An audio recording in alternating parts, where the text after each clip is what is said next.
Ek dink dis belangrik dat ons die opname wel kry vir die wat dit graag wil hê.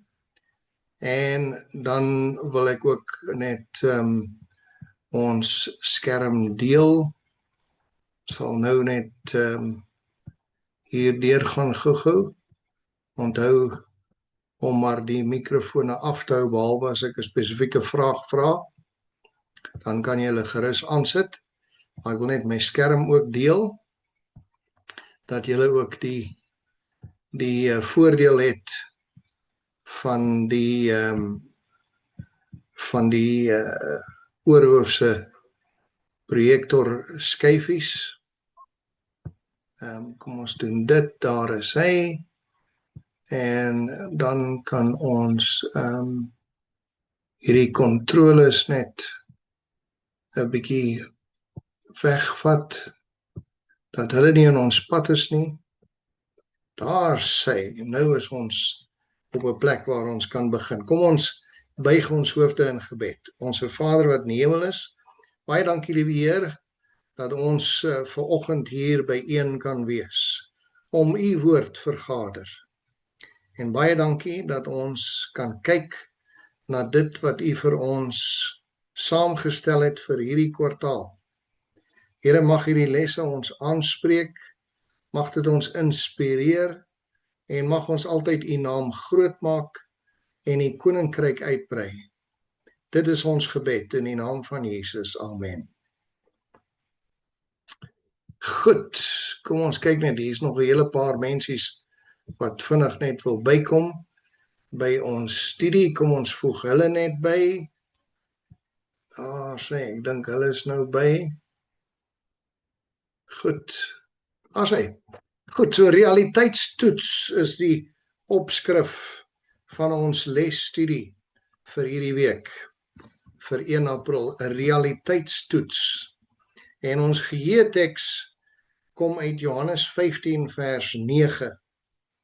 En dit lees, soos die Vader my liefgehad het, het ek julle ook liefgehad. Bly in hierdie liefde van my.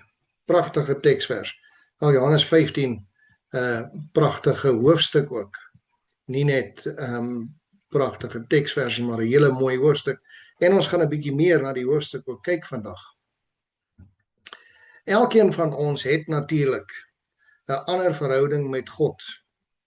En dit het ontwikkel vandat ons gebore is en soos wat ons groot geword het, deur verskeie omstandighede en verskeie gebeurtenisse wat in ons lewe plaasgevind het, het elkeen van ons 'n ander verhouding met God ontwikkel. Oor een ding kan ons wel saamstem.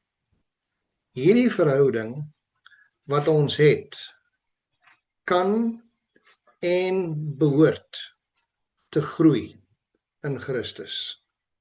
Dit moenie 'n stagnante verhouding wees waar daar niks van kom nie.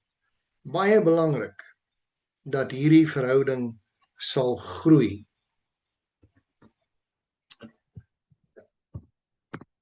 Die eerste stap wat ons moet neem om te kan groei, is natuurlik om bewus te wees van waar ons tans onsself bevind in hierdie verhouding.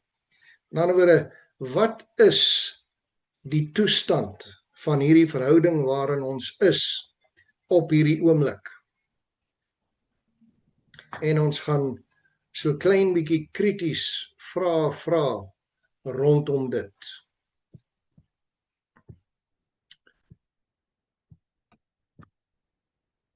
God het vir ons 'n algemene boodskap gegee oor die geestelike toestand van die kerk in hierdie laaste dae.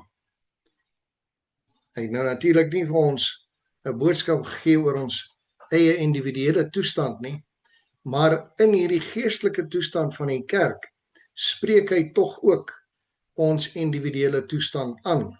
En ons sal sekerlik daarna kyk, want dit is 'n dubbele situasie hierdie in terme van ons toestand Natuurlik ons eie persoonlike individuele toestand wat van groot belang is, maar natuurlik ook die toestand van die kerk en die verhouding van die kerk teenoor Jesus. So ons moet onsself ondersoek om te sien watter deel van hierdie boodskap wat die Here vir ons gegee het op ons van toepassing is en hoe om ons verhouding met God te versterk en te verdiep. Met ander woorde, dit roep ons op tot besinning. En dit is vir my nogal 'n interessante konsep gewees toe ek daaroor begin dink. Want ons weet van die profesie van Daniël 8, die 2300 aandes en môres. En ons weet dat Daniël 8 sê vir ons 2300 aandes en môres, dan sal die heiligdom in sy regte staat herstel word. En ons identifiseer dit as 1844 en ons identifiseer dit verder as die ondersoekende oordeel. En natuurlik glo ek, dink ons die meeste van die tyd eensydig in terme van hierdie oordeel, maar hierdie oordeel het ook veelvuldige fasette. In die eerste plek natuurlik is dit 'n oordeel oor elkeen van ons wat se werke in die boeke van die lewe opgeskryf word, deeglik opgeskryf word. Ek het 'n baie interessante opmerking nou die dag gekry, en die dame wat skryf sê toe, God het nie nodig om dinge op te skryf nie, hy's alwetend. Dis sommer nonsens dat die goed in boeke opgeskryf word. Hy hoef ook nie te oordeel nie, hy hoef nie 'n oordeel by mekaar te kry nie, want hy's alwetend, hy weet klaar wie gered gaan word en wie nie. Dit is alles net nonsens. Maar die dame verstaan klaarblyklik nie heeltemal die oordeel nie. Want die oordeel gaan nie net daaroor dat ons werke geoordeel sal word nie. Daarvan is die Bybel baie duidelik. Natuurlik nie werke om in die hemel te kom nie, maar om te sien of ons bekering eg was, nê. En dit gaan nie oor om vir God te wys nie, dit gaan oor om vir die heelal te wys dat ons het inderdaad 'n ware en opregte bekering gehad en die werke wat van ons bekering af uitvloei wys dat ons bekering en ons belydenis opreg was. En daar's baie om in die Bybel aan te haal om dit te bewys. Maar hoe dit ook al sê, dis maar een deel. Maar daar is 'n tweede deel van die oordeel wat 'n baie belangrike deel is. En dit is dat God self word geoordeel. Onthou dat die duiwel het baie ergerlike en verskriklike aantuigings teen die karakter van God gemaak. Ons moet dit nie vergeet nie. En wanneer die oordeel plaasvind, is dit nie net soseer om te kyk of ons belydenis en bekering eg was nie, maar dit is ook daar vir die heelal om te sien dat die beskuldigings wat die Satan teenoor God gemaak het, inderdaad foutief is en dat hy inderdaad in alle opsigte regverdig en goed en lankmoedig en geduldig was en dat hy alles gedoen het moontlik om ons as mense te red. Met ander woorde, God se karakter self kom ter sprake in die oordeel. En nou het ons hierdie interessante gedeelte in ons les vandag, wat sê God het vir ons 'n algemene boodskap gegee oor die geestelike toestand van die kerk in hierdie laaste dae. En nou moet ons onsself ondersoek om te sien watter deel van hierdie boodskap op ons van toepassing is. Met ander woorde, ons moet ook ons self oordeel. So daar is 'n oordeel ten opsigte van wat in die boeke van die hemel is, ten opsigte van ons belydenis en bekering en of ons karakter inderdaad ooreenstem met die hemelse karakter. Daar is 'n oordeel ten opsigte van die karakter van God, maar nou is daar ook 'n oordeel wat jy self moet doen en jou gemeente self moet doen om te kyk en te sê, waar staan ek op hierdie stadium van my verhouding met Christus? En dis interessant, want dit is deel van die groot versoendag, soos wat ons dit het in die tabernakel wat die Here opgestel het in die woestyn onder leiding van Moses. Met die groot versoendag, Yom Kippur, was die volk veronderstel om homself te ootmoedig en selfondersoek te doen om seker te maak dat elke enkele sonde wat gepleeg is, bely is. Met ander woorde, die derde ding van die oordeel is hierdie ding van 'n selfoordeel, 'n selfondersoek. Om jouself te plaas van waar is jy? Ek het in hierdie week gehoor van iemand wat 'n voorbeeld gemaak het en gesê het, ons hoef niks bekommerd te wees nie. Die Here vra nie, het jy die wet onderhou nie. Hy vra nie wat jy gedoen het en of jy goed was vir ander nie. Hy sê en hy aanvaar ons bloot op grond van die feit van sy sterwe. Die voorbeeld wat die man genoem het, was die dief aan die kruis. En alles is natuurlik verkeerd aan hierdie voorbeeld, maar hoe dit ook al sê, dis die voorbeeld wat gebruik is. Hy sê, die dief aan die kruis het daar by die engel gekom, wat goedkeuring tot die hemel verleen al dan nie. Nou, ek weet nie waar hy dit in die Bybel vind nie, maar hoe dit ook al sê, dis nou wat hy sê. En hy sê, en die engel vra toe nou vir hom, nou, waar kom jy nou vandaan? En hoekom kom jy hiernatoe? En het jy kerk toe gegaan? En hy sê nee, hy kan nou nie daai vraag antwoord nie, hy het nooit kerk toe gegaan nie, maar die man in die middel het gesê, hy moet kom, en die engel sê, in daai geval, dan is het reg, dan kom jy in. En dan is die toepassing volgens die voorbeeld wat hierdie man gemaak het, dat alwaarin ons moet glo, is die kruisdood van Christus, en ons is in die hemel in. Solank as wat die man in die middel gesê het, jy kan kom, is alles reg. Met ander woorde, ek hoef nie bekommerd te wees oor my sonde nie. Ek hoef nie bekommerd te wees oor my situasie nie. Ek hoef nie te besin oor waar ek is nie. Solank ek glo dat Jesus vir my gesterf het, is alles in orde. Maar dis nie wat die Bybel leer nie. Trouwens, hierdie boodskap wat ons vandag bekyk, is baie duidelik. Ons moet onsself ondersoek, net soos in die groot versoendag by Yom Kippur. En ons moet kyk, waar staan ons?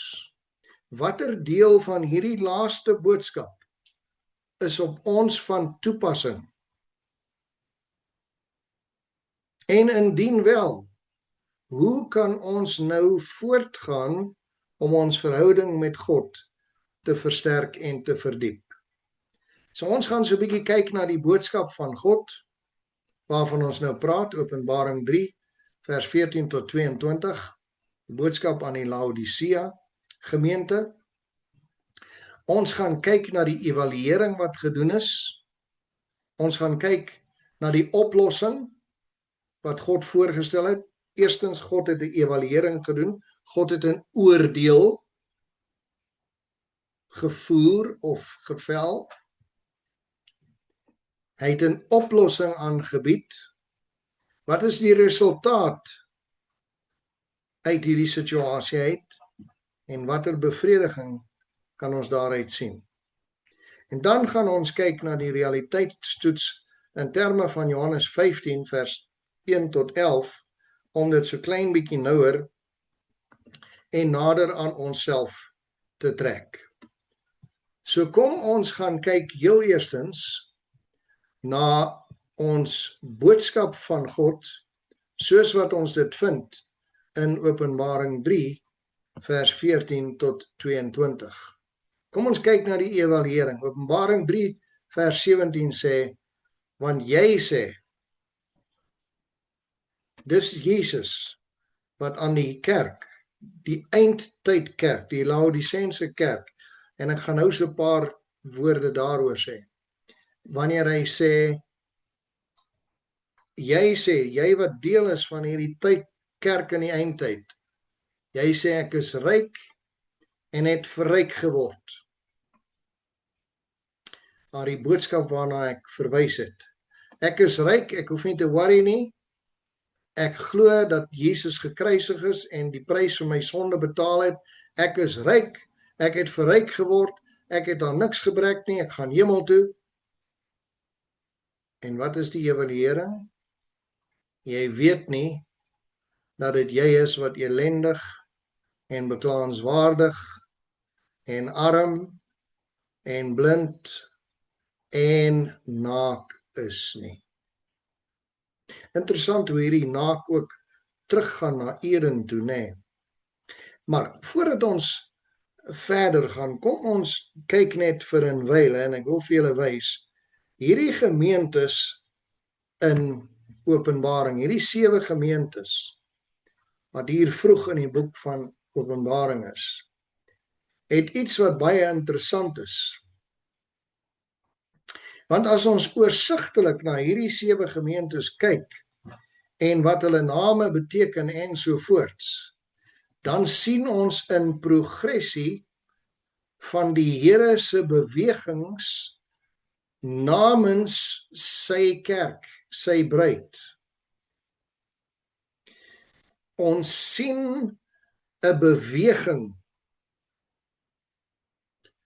die kerk in beweging, Christus in beweging, namens sy kerk. En hierdie beweging is 'n beweging wat aan ons voorstelle maak, met ander woorde, vir ons voorberei ten opsigte van die letterlike wederkoms van die Here, soos wat dit nader en nader aan ons kom. Die eerste brief was aan die gemeente van Efese.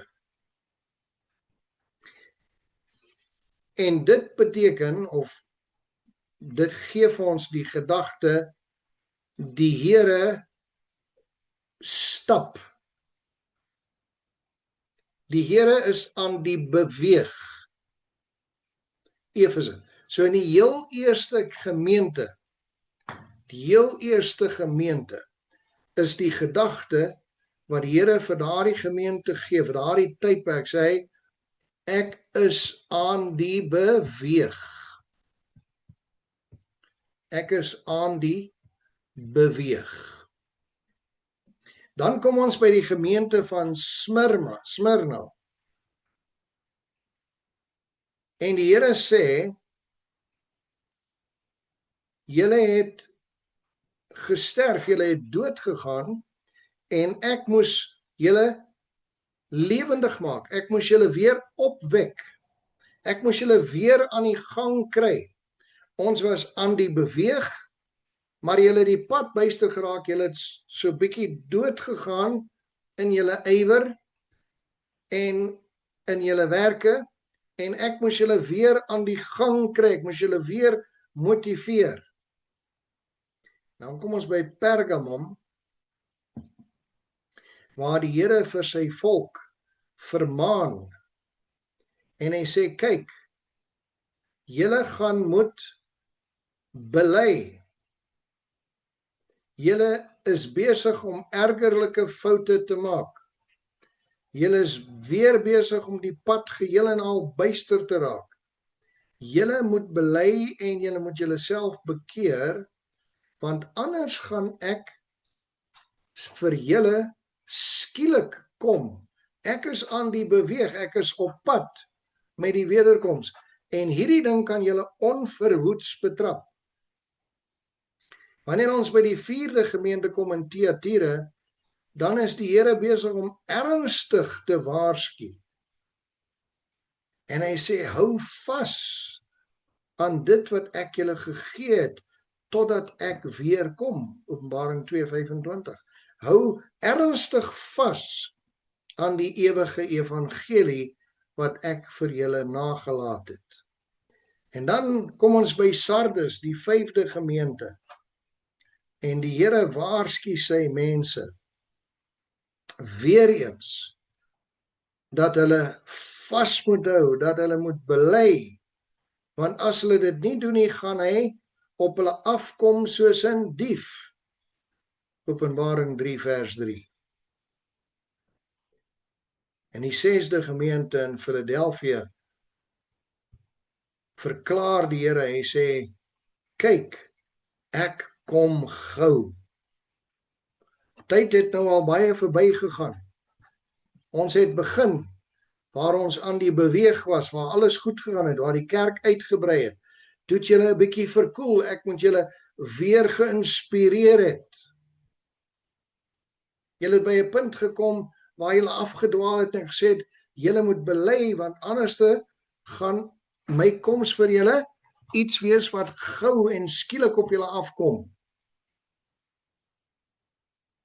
En toe waarsku hy vir ons en hy sê, julle moet vashou aan die ewige evangelie totdat ek kom. En hy gaan aan, hy sê vir die mense in Sardes, hy sê, julle moet nie net vashou nie, julle moet bely aan dit wat julle verkeerd doen. Anders te gaan ek soos 'n dief in die nag kom. En dan in Philadelphia sê hy, kyk, ek kom gou. Tyd is besig om uit te loop. En nou kom hy in Laodicea en hy sê, kyk, ek wil vir julle 'n idee gee van hoe naby ek werklik is. Hoe naby my koms werklik gekom het. En hy sê, kyk, ek staan by die deur en ek klop. Kyk, ek staan by die deur en ek klop. Die boodskap aan Laodicea dui vir ons die kritieke moment aan wanneer die wederkoms van die Here op sy naaste is, op sy nabyste is. Hy klop nou aan die deur van die hart. Hy klop nou aan die deur van die hart. Die boodskap aan die 7 kerke bied die toestand van die wêreldkerk van apostoliese tye tot vandag toe aan. In die aanbieding van die boodskap vir ons tyd stel Jesus homself voor as die Amen. Hierdie is baie interessant. Dit is 'n terugwerkende voorstelling. Hy gebruik titels vir homself. En dit is terugwerkend van die einde na die begin toe. So wanneer hy vir ons sê, ek is die Amen, hy stel hom voor as die Amen. Ek is die Amen. Dan sê hy vir ons eintlik, ek is die punt aan die einde van die sinnetjie. Ek is die volëinding van hierdie kosmiese konflik. Alles wat gebeur het oor hierdie tydperk van 'n paar duisend jaar,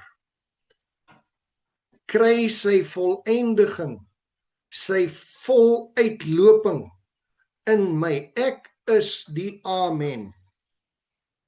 Met ander woorde, hy sê, ek is die eskatologiese hoop van die vervulling van God se belofte van verlossing.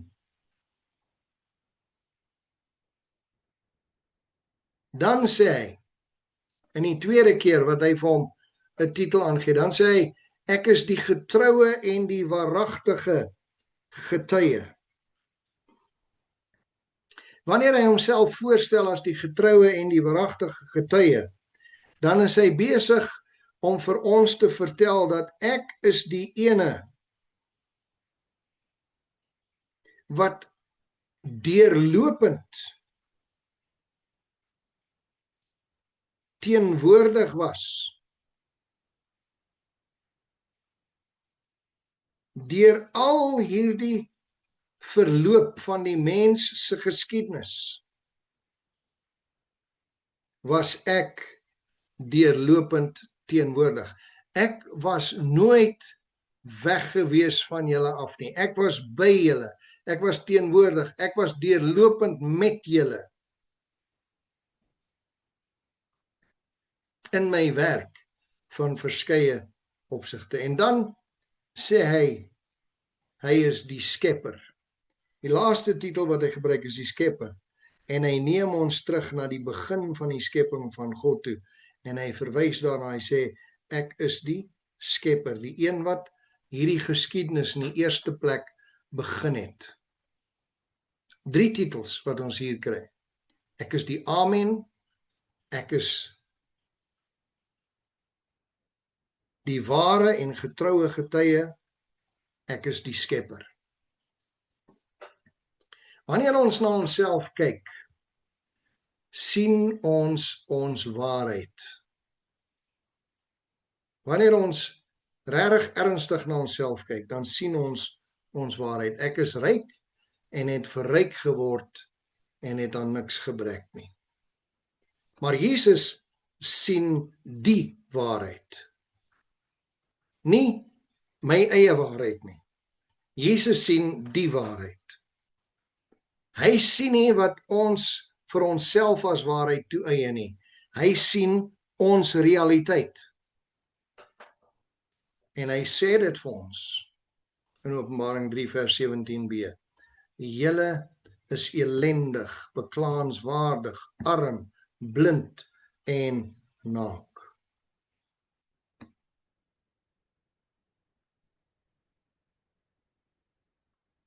En nou is dit tyd om onsself te evalueer. Is ek bewus van wat ek werklik het en wat ek nog nodig het? Hoeveel het ek gegroei in my verhouding met Jesus? Verander ek ten goeie? Hierdie brief aan die Laodicea gemeente betrek 3 hooffigure. In die eerste plek die boodskapper. Die boodskapper wat hierdie boodskap gebring het, was 'n engel. Die engel het die boodskap gebring via Johannes die profeet aan die gemeente van Laodicea. Openbaring 3 vers 14. Dan is daar natuurlik die outeur van hierdie brief, wat Jesus self is, wat vir ons hierdie dinge gesê het. En derdens, die derde hooffiguur is natuurlik jy en ek, of die eindtyd kerk, wat hierdie boodskap ontvang. En hierdie boodskap sal in 4 dele in verdeel word. Die eerste deel van hierdie boodskap is waar God voorgestel word as 'n regter wat alles ken en weet. Openbaring 3 vers 15. Tweedens word die aandag gefestig op God se volk, sy mense, sy kerk, sy bruid, wat onbewus is van hulle ware toestand. Soos wat ons hierbo aangedui het. Ons kyk en ons waarheid is, ek is ryk en het verryk geword. Jesus se realiteit is, jy is elendig en beklaanswaardig. Derdens, die Here wat reageer op hierdie situasie en vir ons raad, aanbied hoe om hierdie situasie te remedieer. En die 4de seksie of afdeling van hierdie boodskap is die omvang van God se liefde vir sy mense wat aan ons bekend gemaak word. Kom ons kyk na die oplossing. Openbaring 3 vers 18 sê, ek raai jou aan om van my te koop goud wat deur vuur gelouter is. Onthou, ons eie oordeel was, ek is ryk en het verryk geword. Die werklike situasie, soos deur God se oë, arm, beklaanswaardig ensovoorts. Nou is die oplossing, ek raai jou aan van my te koop goud wat deur vuur gelouter is, sodat jy ryk kan word, sodat jy inderdaad ryk kan wees. En wit klere, dat jy jou kan aantrek en die skande van jou naaktheid nie openbaar word nie. Ek wil weer hê, julle moet onthou van toe Adam en Eva in sonde geval het, was die eerste ding wat hulle agtergekom het, hulle het gewaar geword dat hulle naak is, gestroop van die geregtigheid van die Here af.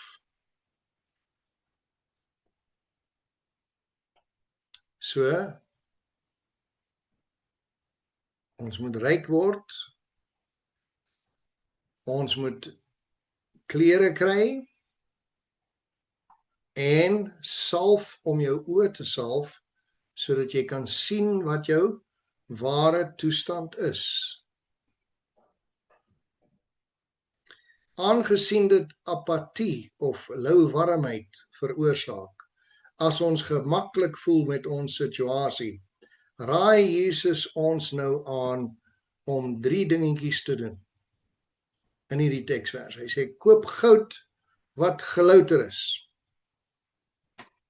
Ons moenie tevrede wees met halwe waarhede of 'n oppervlakkige studie van die Bybel nie. Ons moet menslike leerstellings verwerp en dieper delf in ons studie van die Bybel om alle onvolmaaktheid, daardie skuim wat bo opdryf, uit ons begrip daarvan te verwyder. Ek het vir julle nou die voorbeeld genoem van die vrou wat sê, nee wat, die Here is hy is alwetend, alomteenwoordig, hy het nie 'n oordeel nodig nie, dis 'n klomp nonsens, dis 'n klomp bog, hy hoef dit nie in die boeke te hou nie, ensovoorts, ensovoorts. Al dis menslike leerstellings daar, dis menslike opinies, dis menslike formulering. Ek het vir julle die voorbeeld gegee van die man wat gesê het, nee wat, solank as die man in die middel gesê het, ek kan kom, is jy reg. Jy hoef nie bekommerd te wees oor enigiets anders nie. Nee, dis menslike leringe, dit is opinies. Die Bybel leer ons niks daarvan nie. Die Bybel maak dit baie duidelik, dat dit belangrik is, dat ons daarvan kennis neem. Ons moet nie menslike leerstellings as goud aanneem nie. Dit kan ons bring tot by die punt waar ons sê, ek is ryk en ek het verryk geraak, terwyl ons eintlik arm en beklaanswaardig is. Ons moet dus delf, studeer. Ons moet daardie onvolmaaktheid verwyder.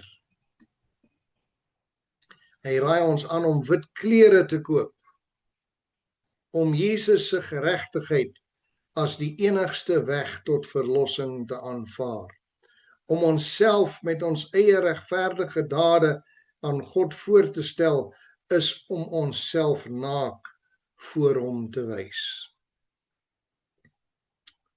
Ons moenie dit probeer doen nie. Wanneer ons onsself voorhou as geskik om die hemel in te gaan, bloot op grond van die feit dat ek glo die Here het klaar vir my sondes gesterf. Ek hoef nou glad nie meer verder om te gee nie. Ek hoef niks daaraan te doen nie. Dis om onsself naak voor die Here voor te stel. Want onthou, die uitvloeisel is Johannes baie duidelik hoor. Johannes 14 vers 15, as julle my lief het, bewaar my gebooie. Ek het die Here lief, omdat hy vir my gesterf het. Ek het die Here lief, omdat ek hom aanneem, omdat hy vir my alles gedoen het wat nodig is om my te red. Maar as ek die Here daarom lief het, sal uit my lewe uit voortvloei die vrug wat wys dat ek net sy wil doen. Ek stel nie belang in my wil nie. Ek wil nou sy wil vir my uitleef.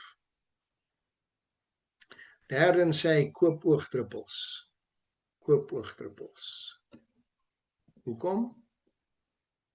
Ons het nodig om die Heilige Gees te ontvang.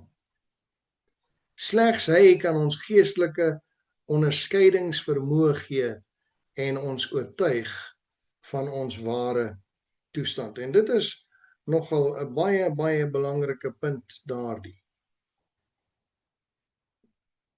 Ons gaan 'n bietjie verder daarna kyk. Kom ons kyk na die resultaat. Jesus sê, ek staan by die deur en ek klop.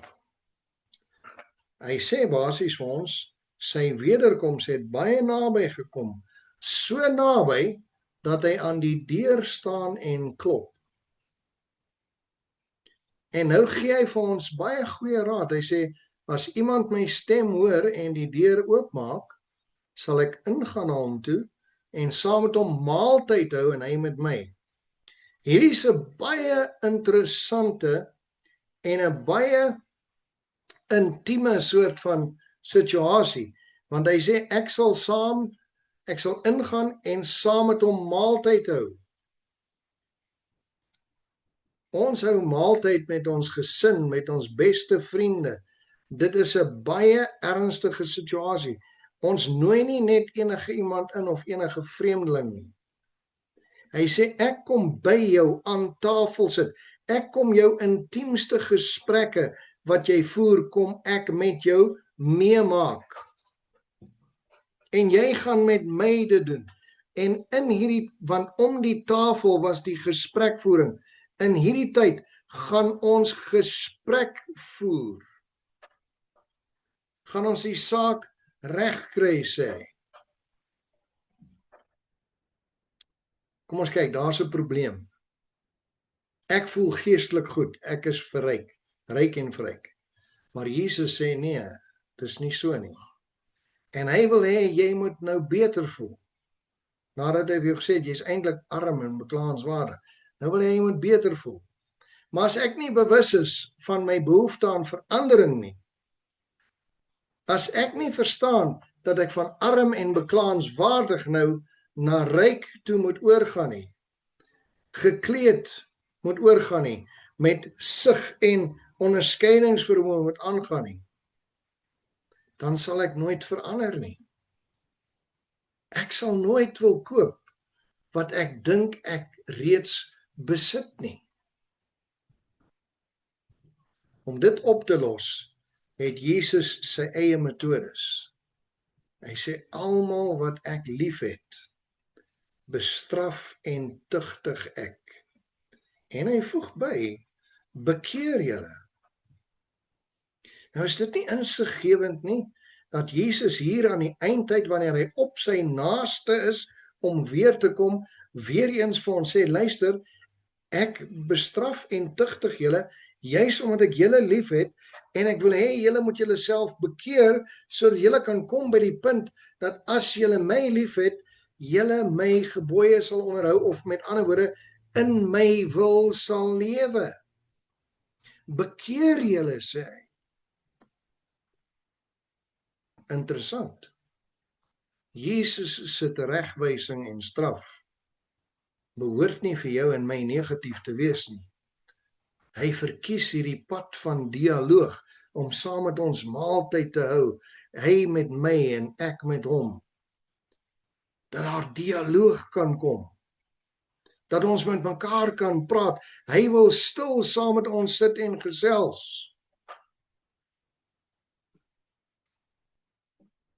Jesus klop aan die deur van my hart en hy wag geduldig. Hy onderbreek nie my lewe om my te dwing om 'n verhouding met hom te hê nie. Die besluit om daardie deur oop te maak is myne en myne alleen.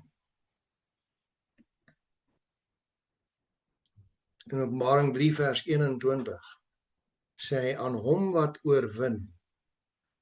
Weer eens baie interessant. Aan hom wat oorwin. Oorwin wat? As ek nie hoef bekommerd te wees nie. As ek glad nie bekommerd hoef te wees oor enigiets nie. As dit net gegaan het oor die man in die middel wat gesê het ek kan kom, hy het klaar vir my sondes gesterf, dan hoef ek mos niks te oorwin nie. Maar hy sê aan hom wat oorwin.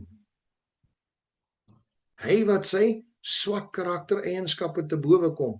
Hy wat sy sondige gewoontes aflê en neerlê, soos wat hulle aan hom bekend word.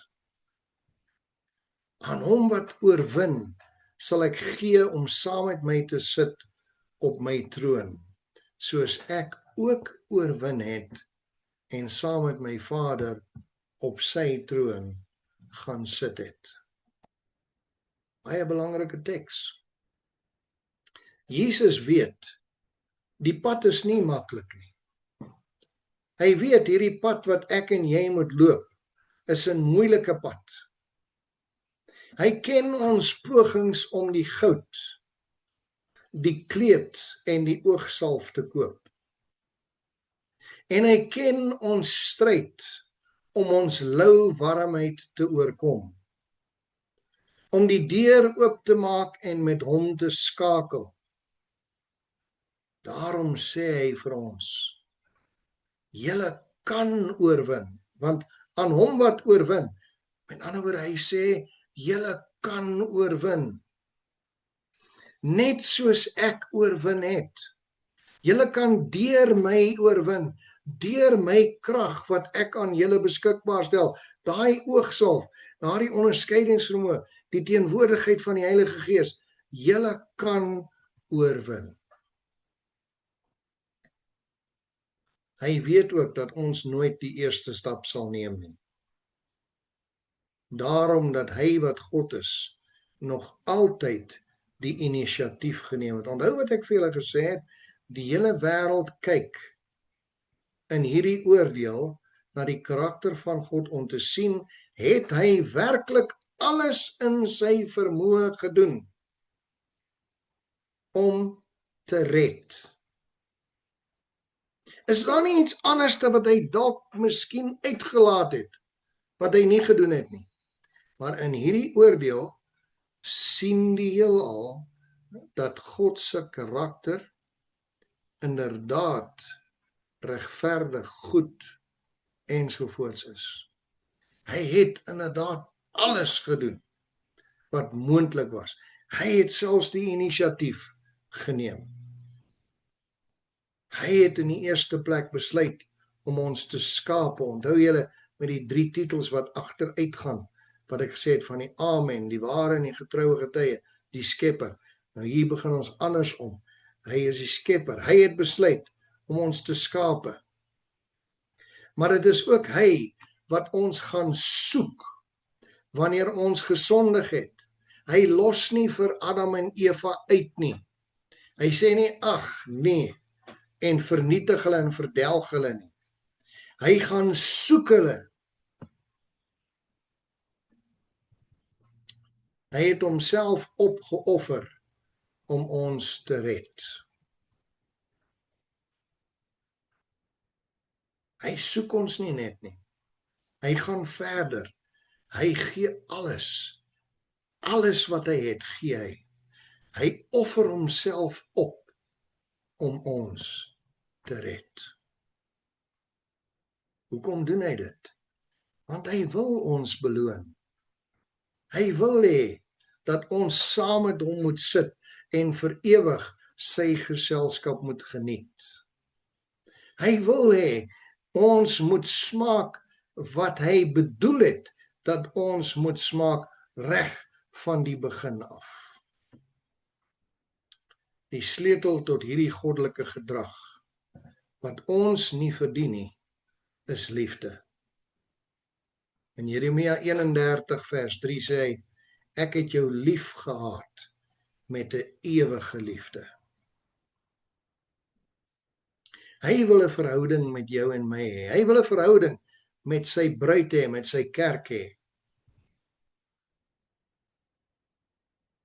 Die vraag is, wil ek 'n verhouding met hom hê? Sal ek my hart vir hom oopmaak en hom lief hê soos hy my liefhet?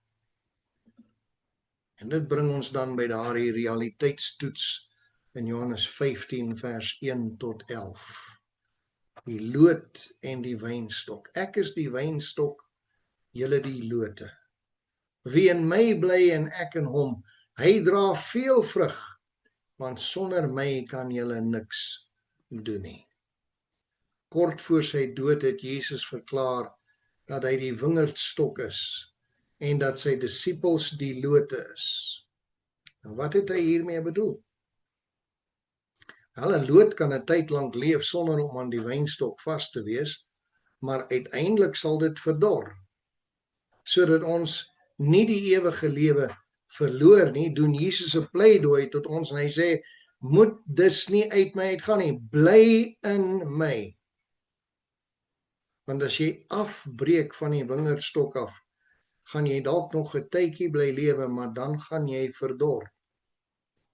In die 11 verse waarin Jesus hierdie gelykenis van die wingerdstok en die lote vertel, gebruik hy hierdie werkwoord bly 10 keer, of abide in die Engels.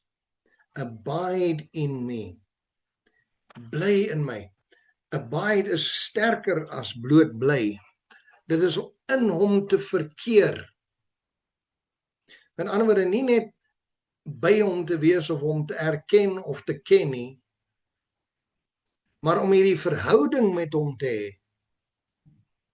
Om in hierdie verhouding met hom te bly. Met ander woorde, dat daar konstruktiewe, voortdurende kommunikasie beide kante toe is. Dat hierdie 'n verhouding is wat die hele tyd groei en leer. Hierdie verhouding moet iets werklik belangriks wees. Om in Jesus te bly is 'n teenmiddel vir laodisensiese louwarmheid. Boonop is dit 'n bron van vreugde.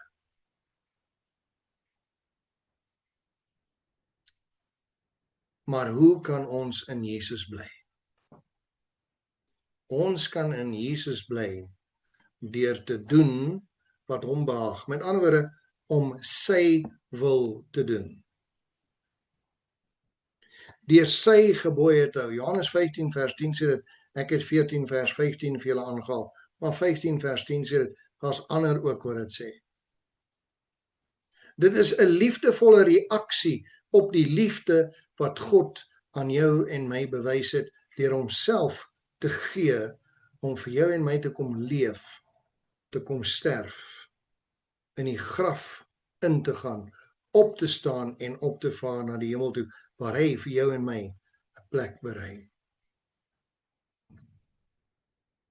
Bly in my, sê hy, soos ek in julle. Net soos die loot geen vrug kan dra van homself as dit nie in die wynstok bly nie, so julle ook nie as julle in my nie bly nie. In die winter is die takke van die wingerdstok vas, maar hulle dra nie vrugte nie, omdat hulle nie die sap ontvang nie. Dit is vir my so interessant om die wingerdlote in my tuin te bekyk. en te sien hoe dit hierdie tyd al die blare afval, dis maar 'n ou tragiese storie om daai wingerdstok te bekyk. Dit lyk amper asof hy dood is. Koud, hard. Lyk nie of daar iets aangaan nie. Maar wanneer die lente aanbreek, dan ontvang hierdie lote die sap van die wingerdstok. En dan kom hierdie lote, nuwe lote ook tevoorskyn. Hulle skiet uit. Die Griekse woord wat deur Johannes gebruik word, kan ook verwys na takke wat afgebreek en teruggeënt is op die wingerdstok. Maar of ons nou sagte lote is, wat vars uitgespreid het, en of ons nou gebreekte takke is wat weer ingeënt is, een ding is duidelik. Ons het die sap van die wingerdstok nodig. Nou, ons kan hierdie sap vergelyk met die Heilige Gees. In hierdie selfde diskurs, wat van Johannes 14 tot Johannes 17 deurgaan, gee Jesus vir ons die verduideliking. Hy sê die Heilige Gees is die een wat in ons werk om ons lewe te gee as ons dit so begeer. Met ander woorde, hy is die sap. Die Heilige Gees is die sap wat sorg dat lewe voortspruit uit ons uit. En hierdie punte wat ek nou noem is belangrik. Hy is ons trooster. Baie belangrik. Veral vir ons in die eindtyd. Voorbereiding. Hy is ons trooster. Hy openbaar Jesus aan ons. Gaan lees weer daardie vergelyking of die gelykenis van die 10 maagde. Die 5 wyses en die 5 dwaases. Kyk mooi. Julle weet die olie is die Heilige Gees. Hulle het nie olie saamgebring nie. Hulle het olie in die lampe gehad, maar hulle het nie saamgebring. Hulle het nie ekstra tyd spandeer nie. Hulle het nie die verhouding gekoester nie.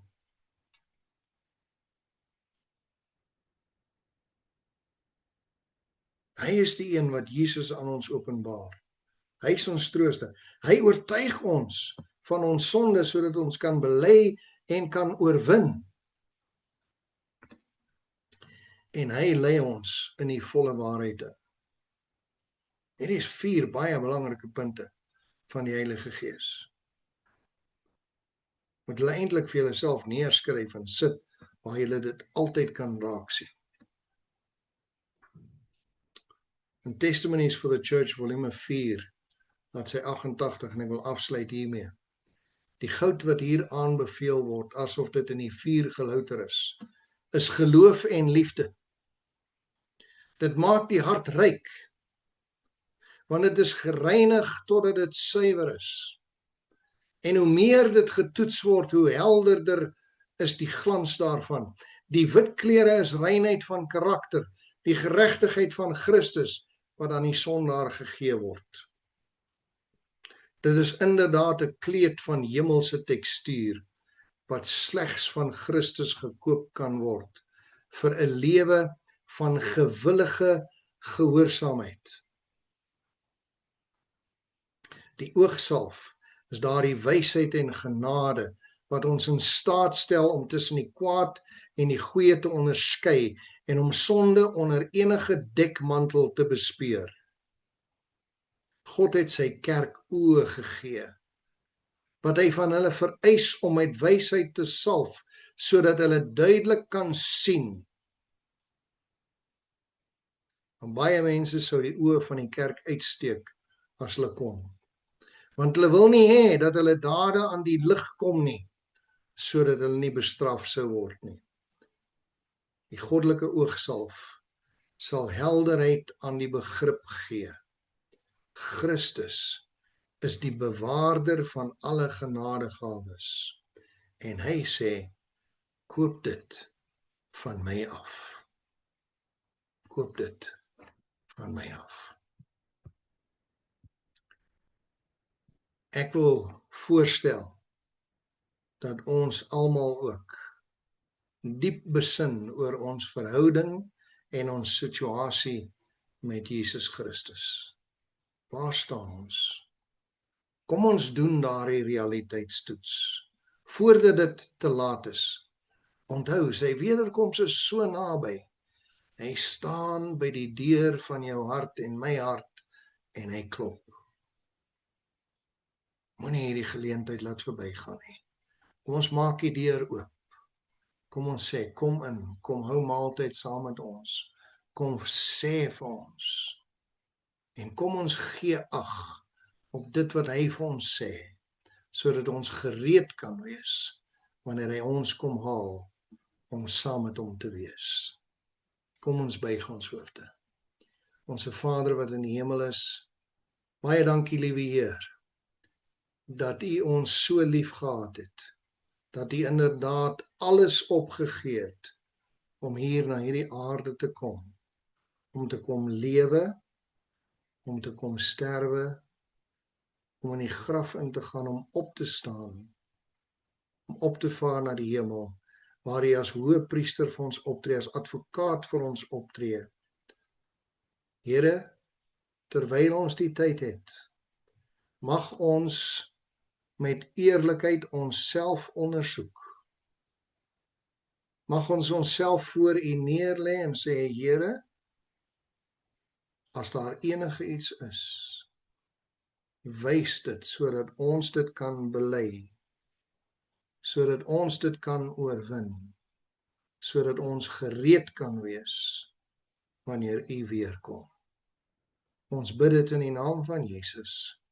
Amen. Mag die Here met elkeen van julle wees, mag hy vir julle in sy hand koester en mag hy julle in sy liefde bewaar.